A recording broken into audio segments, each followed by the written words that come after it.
Hello and welcome back. I'm Nicole, a cottage witch, and this is my January wrap-up, the books half, which will be considerably longer, I think, than the tarot and oracle half, which was very short.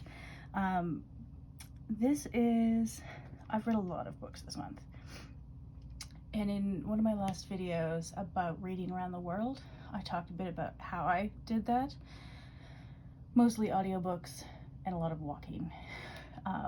And sometimes things at 2 times speed, and I've just been sort of obsessively doing that all month. So I won't go too much more into that, and those were some of the Middle East, North African authors that I'd read this month, so I won't go over them again as well. The first one I'm going to start with, that's a bit redundant, brilliant start, is Gathering Moss by Robin Wall Kimmerer. Now, I'm not done this one, I've only read the first chapter, but I thought I'd mention it because Bailey Jean has started a book club, and I'll link the video down below you can watch if you want to join. Robin Wall Kimmerer is the same woman who wrote Braiding Sweetgrass, and both of these books are gorgeous, and I'm listening to the audiobook of this actually because her voice is like magical and soothing at the same time. It's very relaxing to listen to, and so her books are so beautiful. I love them. So this is a reread, both this month and next month I'll finish it. All right, then witchy books. Okay, so witchy books I've read. I finished Earth, Air, Fire, and Water by Scott Cunningham. I'd started this book like 2 years ago and just stalled on it. So I finished it this month. I'm not sure I'm gonna keep it. It's not really my cup of tea. It's sort of a spell book, which I'd use sort of as a book of ideas, and I did get a few ideas from it, and it's not, so I'm not saying it's a bad book or anything, I'm just not sure it's for me, because I just do the stuff more intuitively, whereas he was Wiccan and more, I don't know, methodical maybe? I am not. So anyway, he goes over elemental magic and then natural magic. And some of it's quite interesting, like the snow and the ice magic. That was fun to read, especially because it's January in Alberta. So there's a lot of snow and ice around. Not actually as much snow as there should be, but quite a lot of ice. And those are things maybe that are less obvious that you can use in your practice, as opposed to like the summer, that's when everything's sort of bursting with life and everything. So yeah, that was, I mean, fun, but probably won't reread. Then I read, I listened to a couple of audiobooks that I'll just mention quickly. One is Becoming Dangerous, Witchy, Femmes, Queer Conjurers, and Magical Rebels. And it's a collection of essays. And like most collections of essays by a variety of authors, some were better than others. Some I connected with more. Some were interesting because they were by people, either queer people, disabled people, whatever, who don't usually get like mentioned in these circles, never mind get to have a voice. So that was interesting to hear other people's perspectives. I'm not really sure, it was mostly my style, so I won't read it again, but I'm glad it exists, you know. And I read Buckland's book of Spirit Communication by Raymond Buckland, and I'd never read books by him before, and this was highly recommended by Hearthwitch, whose YouTube channel I watch quite a lot. And I don't know, it was okay. I don't do a lot in the way of spirit communication except for talking to plants. I do a lot of that.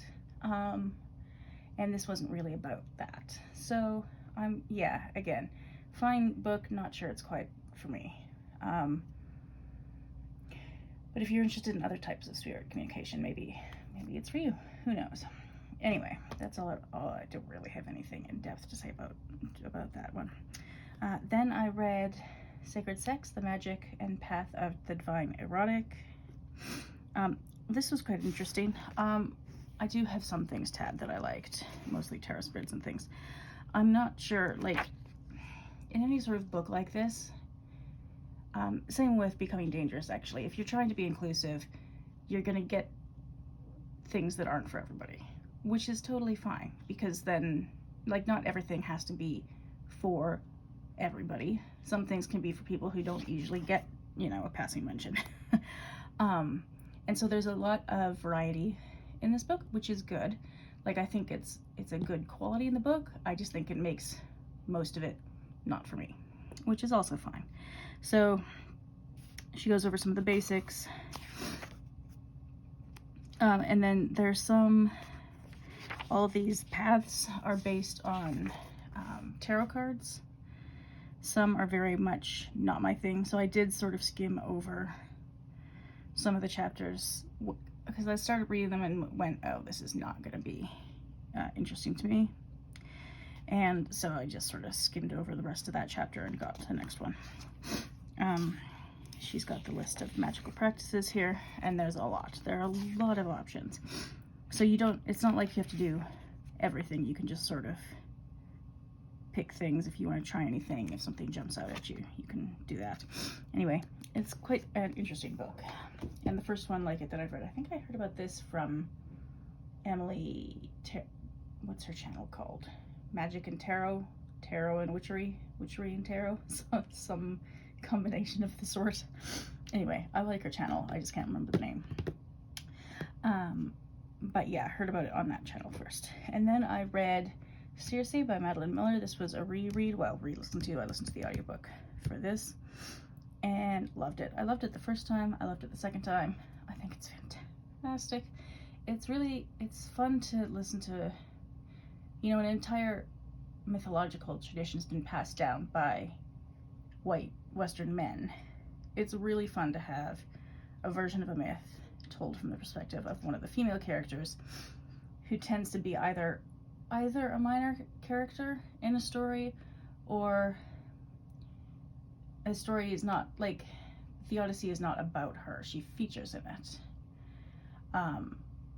And not very, I don't know.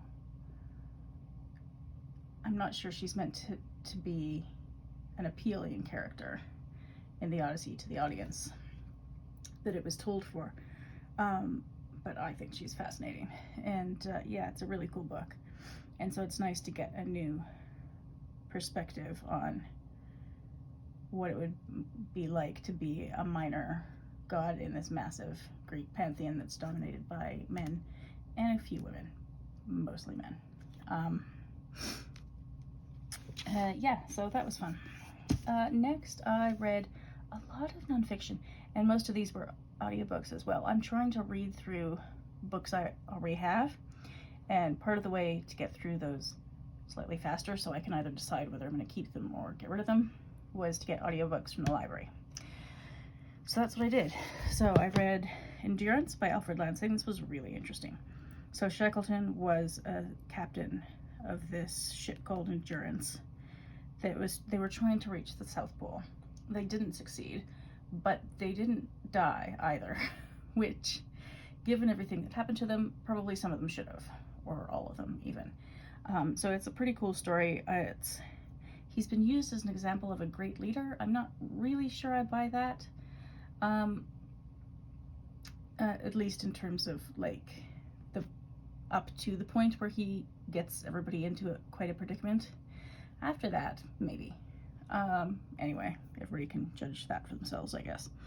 But it's pretty cool adventure story. I've read a few books on, like, Everest adventures, people try to climb Everest. And it sort of feels a bit like that. Like, it's cold, it's challenging, you might die. Good luck to you. So yeah, that was pretty interesting. And then I read Defying Limits by Dr. Dave Williams, because I like books by astronauts. I like books about space, the space program. And he's a Canadian astronaut, which is pretty cool. And so I don't know how to say this without being insulting, with apologies. The contents of the book are interesting. It's not a very deep book, though. It's a very surface level. There are a lot of cliches, and it's not very well written. So that has already made its way to Free Little Library. Then I read 12 Years a Slave. I'd seen this when it came out as a movie years ago now. I don't know how many years ago, but many. And thought it was a really good movie, and then got the book and just didn't read it for a long time. And it's really the sort of book that brings home how horrifying slavery is as an institution. Like, it's got to be one of the worst things one group of people can do to another. It's devastating. And so he talks about some of the stories that were the hardest to read weren't his stories, but they were stories about, like, a mother who was separated from her kids because they were sold to different people, and then a young woman who was raped repeatedly by her master, and then when she tried to, well, she couldn't object, but I don't know really what to call him, because I don't like calling him her master or her owner, but the guy who thought he owned her, his wife didn't like that he kept raping her, not because he felt sorry for her, but just because she felt he was cheating on him or something. It's messed up. Anyway, she kept trying to punish this girl for that, and at one point she ends up tied to the ground and is whipped so many times that she's just not the same person after that. She's just damaged beyond what you can recover from in a life. Like, it's unbelievably brutal. So yeah, that was really unpleasant to read. Like, it's good to read because it's important to know about these things, but it's not fun to read.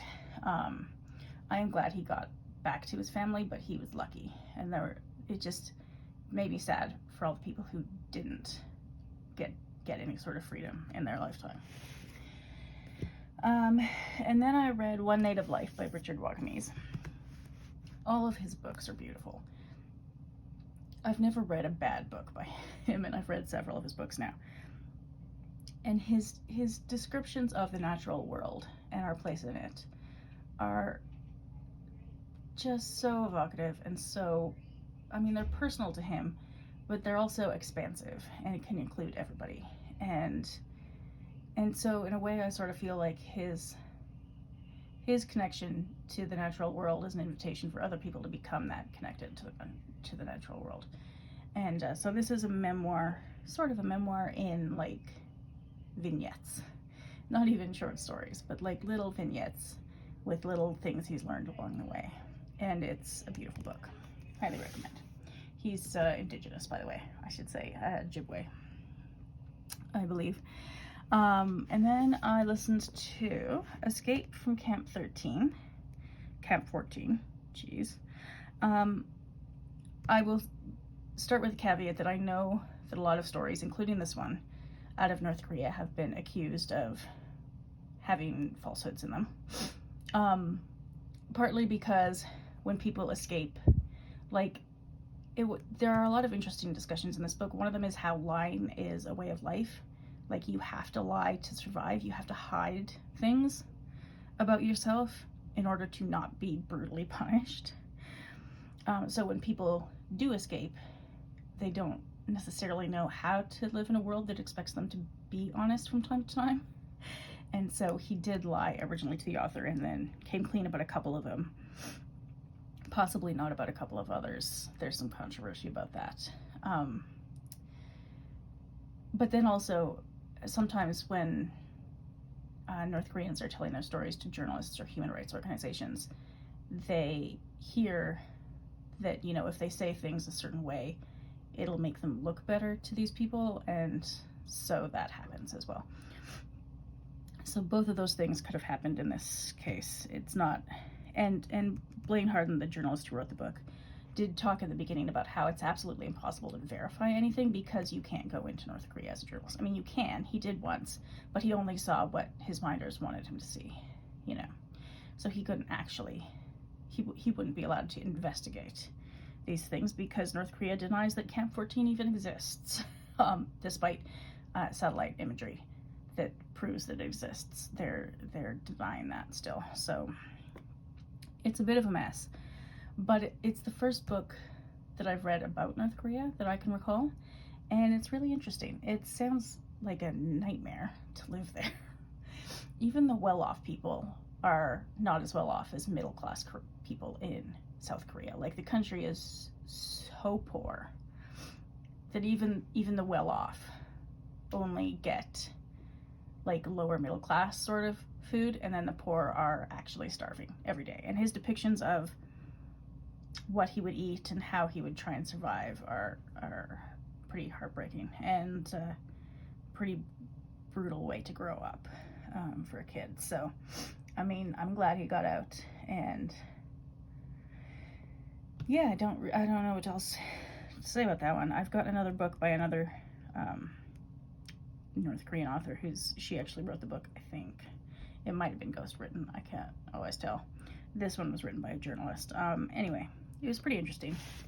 I definitely recommend that for a glimpse into how people live there, and it's not pleasant. This book was also not pleasant, but really, really good. So this is the book Thieves, the Nazi looting of Europe's libraries and the race to return a literary inheritance. And it's so good. It's depressing because so many books were lost forever, and so many people, of course, were lost forever. And the people who are trying to return these books are having such a hard time because either the people and their whole families don't exist anymore, or they can't find records of them, or they can't find out the provenance of the books that they have necessarily. Sometimes if people had those little like embossed logos and things, or book plates in their books, they've been able to return some, but not all. And he talked about how there's not as much political will to get this done. A lot of people in Germany just sort of want to pack it in now and stop like trying. And there's not as much money in it as there is in the art world. So if you're talking about like famous paintings that have been looted by the Nazis and returned, those can be worth many millions of dollars. And most of these books were just ordinary books. Some of them there were some rare manuscripts and things that were stolen by the Nazis, and some of those have been returned and some haven't. And then some were stolen again by the Soviets, which are still not being returned because Putin denies all sorts of things, and it's a political nightmare. So that's fun, but it's really interesting, and it's moving. It's very moving when, even if it's a book that's not worth much monetarily, when somebody gets something that was owned by a grandparent or a great uncle or whatever who passed away during the Holocaust or was killed. It's really very touching that a lot of things, that there are these librarians who are trying to return some of these books. It's an uphill battle, and I hope that in a lot of these countries in Europe they can maintain enough political will to get this done, but it might take decades more. Like, it's an ongoing, very long-term project because there are so many books. So that's that. And then I read The Unwomanly Face of War, An Oral History of Women in World War II. And this is by a Belarusian author, Belarusian? I never know which is the right way to say that. She won the Nobel Prize for Literature a few years ago. And it was a great book. I loved it. It's the sort of book that I think if you're going to teach World War II history from men's perspectives, which frankly is what most World War II histories are, you should also teach this book alongside it. She's got another book that I might read sometime that I think is the oral history of children during World War II, which would also be really interesting. And it's just, she covers such a wide perspective, like ordinary women who suffered during the war, when they didn't know what was happening and were starving and trying to make ends meet, and then a lot of women who became soldiers. Like an astonishing number of women became soldiers and fought, and then didn't get the sort of credit that men did, or were thought badly of for fighting. So anyway, it's a very interesting perspective that I have never heard before. And it also has been on my list for a while because it's part of my Read Around the World challenge. Well, it's not my challenge, but it's a challenge that I'm doing. To read at least one book from every country in the world, 2 if I can manage it, 1 fiction and 1 nonfiction. To that end, The Tale of Ipi by Ak Welsapar is the first author from Turkmenistan that I've ever read. And this was a very sweet little book. It's sad. It's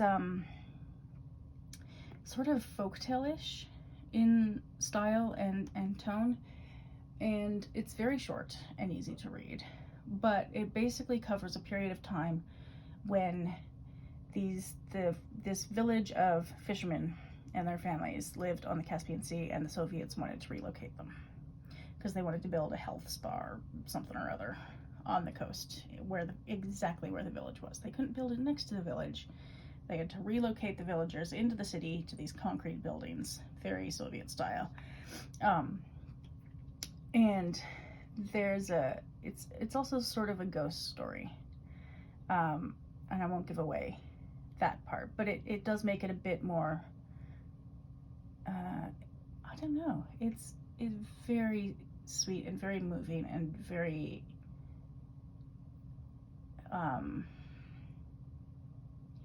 it's painful when this entire village had to up and leave. And then I listened to Silence is My Mother Tongue by Suleiman Adonia.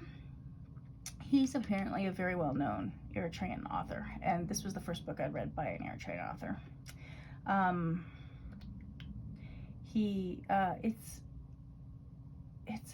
It's a strange book. It's a sort of coming-of-age book, but this girl is in a refugee camp in Sudan, which is a crap place to grow up, basically.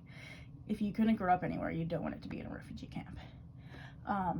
Because the opportunities are soul-crushing. Like, they just non-existent. Your dreams are crushed in these camps. And so it's about this girl fighting for her dreams, fighting for what she wants, and the people that she interacts with.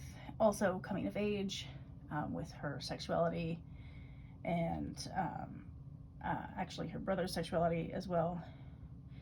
Which is a bit of a strange sort of tangent within the book, but it kind of makes sense by the end, but also it's a bit awkward, but it's very interesting. And I suppose in that situation you would be a bit awkward. So, it works. Her brother is also mute, like he doesn't speak, and it's not clear why, if it's like, actually, did they mention some sort of brain injury? It might be a brain injury, I can't remember. Anyway, he doesn't speak. But he communicates with a couple of people really well in the book, his sister and one other person. And so yeah, that's pretty interesting. Then I read my first book from Senegal, which was The Abandoned Baobab, which is called The Crazy Baobab in French, which is the language it was written in. This is a pseudonym for the woman who wrote it, because the publisher figured it would be better to sort of hide who she really was, because the book really does touch a lot on sex and sexuality and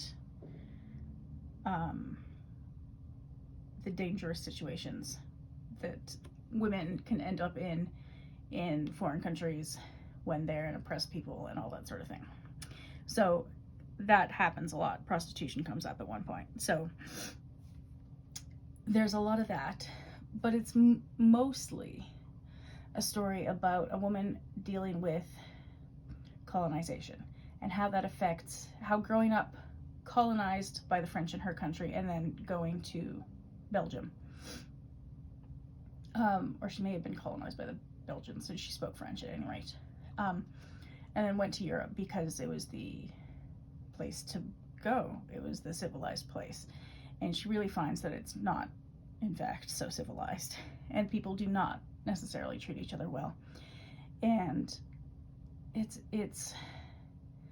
a strange book because it's really about how colonization messes with your head. And warps your perspective of who you are in your body, what the purpose of your mind is. Like, she's a smart woman, but her mind is not valued. Her body is, like, superficially valued because she's a beautiful woman in Belgium, but the essence of who she is not valued. It's not even known by most of these men she meets. And so it's really quite sad in that regard. But it's interesting how she finds her way through all of that with considerable difficulty sometimes. So that's The Abandoned Baobab. Then the last two are mysteries, like murder mystery type books. So this is Present Darkness by Mala Nunn. She's Eswatini, the country formerly known as Swaziland. And it's set in South Africa. I am not... Which book am I not finished? This is the one I'm not finished. But I think I'll be done by the end of the month. I'm filming this a couple days prior to the end. I've read Nelson Mandela's book, but I haven't read a lot of other personal stories about apartheid. And so this is set in Johannesburg in the 50s. And one of the main detectives, and this sort of story is about as interesting to me as the murder mystery, because one of the main detectives is white, but you sort of get the impression he could be classified as colored, but is somehow, for political reasons, classified as white, which is a bit lucky for him. But he has a mixed family illegally, and so their whole existence is illegal and has to be hidden, and it's such an interesting story. And apartheid is sounds like it was a nightmare, because there was such a mix of people there anyway, that it basically forced such outrageously artificial boundaries on people in their lives that didn't make any sense in reality. So he grew up, the character, in Sophiatown, which was quite a mixed area that was eventually destroyed by the apartheid government because it was mixed in defiance of the laws. And so he's trying to solve this murder while also trying to keep his private life hidden to keep his family safe. And some of the detectives that he works with are really quite racist and kind of jerks. And if you have a white witness to a crime and a black alleged perpetrator of a crime, they're just going to straight up believe the white witness and discount anything any black folks had to say, which probably happened quite a lot. And I don't know the end yet, so I don't know if I'll like the end, but it's really good so far, and I'll probably look into more of hers. I think this is like the 5th in the series, but that doesn't really matter. Like, you didn't need to know the previous books to enjoy it. And then the last book that I read was The Keeper of Lost Causes by Jesse Adler Olsen, who is a Danish author.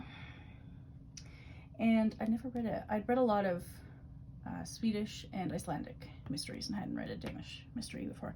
And I liked it. It was good. It was fun to read. It was really fast-paced. One thing I am getting tired of in mysteries is the sexism within police departments. I'm just sick of it.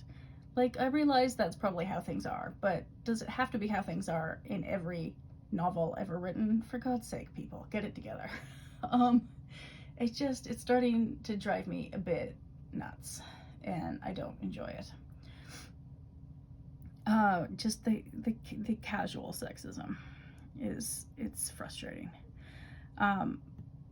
That only came up a few times, but it was annoying. The story, though, is pretty interesting. It's a cold case, basically, of this woman who disappeared, and the only potential witness who might be the potential perpetrator is her brother, who doesn't speak. He was in a car accident when they were kids and damaged his brain, and he can, like, grunt and things, but he can't really speak anymore. And it was a fun story. It's really, the end was really interesting. I sort of, by about halfway through, I'd sort of figured out what happened, except that even until the end, you don't know if she's going to be found alive or not. I don't know if that makes sense. That might not make sense if you haven't read it yet, but it was pretty interesting. It was fun to read. So that's my book roundup for January.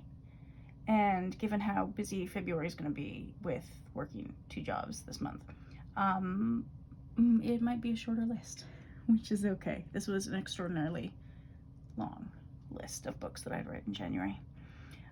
But it was fun. I enjoy reading books from around the world and from the Middle East and North Africa in particular, and I've got to read more of the books on my bookshelf just to get them out of my apartment because it's little and I have so many books.